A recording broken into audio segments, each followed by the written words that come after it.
अवसरवादिता ये शब्द क्या चीज है, कोई ज्योतिरादित्य सिंधिया से पूछे, ये कोई जितिन प्रसाद से पूछे। आज ये दोनों बीजेपी के नेता हैं। इन दोनों ने ही आपातकाल को लेकर कांग्रेस पर निशाना साधा है। जी हां, आज 25 जून है। आज से 50 साल पहले 1975 में इसी तारीख को आपातकाल घोषित किया गया था। उस समय देश में इंदिरा गांधी की सरकार थी। इस मुद्दे पर आज यानी कि 25 जून को बीजेपी नेता ज्योतिरादित्य सिंधिया ने एक ट्वीट किया, जिसमें उन्होंने लिखा कि 25 जून 1975 भारतीय लोकतंत्र का काला दिन था, जब कांग्रेस की तानाशाही मानसिकता ने देश पर जबरन आपातकाल थोप दिया। हर साल इस दिन को संविधान हत्या दिवस के रूप में याद किया जाता है, ताकि लोकतंत्र की रक्षा की जा सके। जनाब, रक्षा किससे करनी है लोकतंत्र की, ये अब पूरा देश जानता है। पूरा देश जानता है कि इस समय अगर किसी को देश से बाहर निकाल फेंकना चाहिए तो वो सिर्फ और सिर्फ बीजेपी है और बीजेपी के नेतागण हैं। आप भी तो कांग्रेस के ही नेता थे ना, जो भाग गए थे पार्टी छोड़कर मलाई खाने।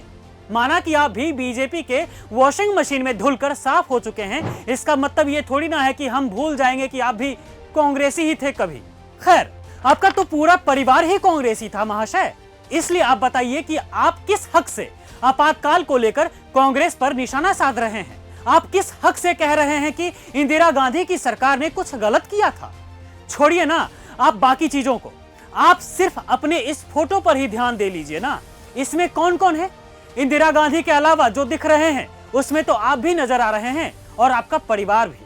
आपका पूरा परिवार सिंधिया जी, आपका पूरा परिवार इमरजेंसी के वक्त विदेश भाग गया था और वापस आकर इंदिरा गांधी के चरणों में नतमस्तक हो गया था।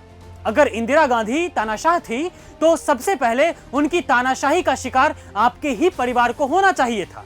फिर भी आप बचे रहे। छोड़िए, मान लेते हैं कि इंदिरा गांधी तानाशाह थी, तो क्या आपका पूरा परिवार उस तानाशाही मानसिकता के गुलाम थे क्या? बता दीजिए हमें भी।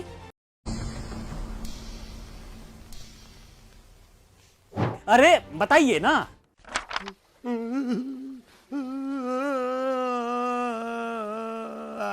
अच्छा ठीक है, रोइए मत, नहीं पूछेंगे इससे ज्यादा। अब जितिन प्रसाद पर ध्यान दे लेता हूं। अच्छा तो जितिन प्रसाद जी, आपने भी आपातकाल को लेकर इंदिरा गांधी की कांग्रेस सरकार पर निशाना साधा। आपने एक्स पर पोस्ट किया और उसमें लिखा कि भारतीय लोकतंत्र के सबसे काले अध्याय आपातकाल के विरोध में उठी हर आवाज को सादर नमन। ठीक है, अच्छी बात है, लिखना चाहिए। सोशल मीडिया है, आप लिख सकते हैं, लेकिन इतिहास कैसे बदल सकते हैं ये बताइए हमें। आपके पिताजी का नाम जितेंद्र प्रसाद है ना, जो इंदिरा गांधी की सरकार में 2 बार शाहजहांपुर से लोकसभा सांसद रहे थे, जो कांग्रेस के 2 प्रधानमंत्रियों राजीव गांधी और पीवी नरसिम्हा राव की सरकार में राजनीतिक सलाहकार भी थे, और आप खुद भी कांग्रेस के लीडर रह चुके हैं।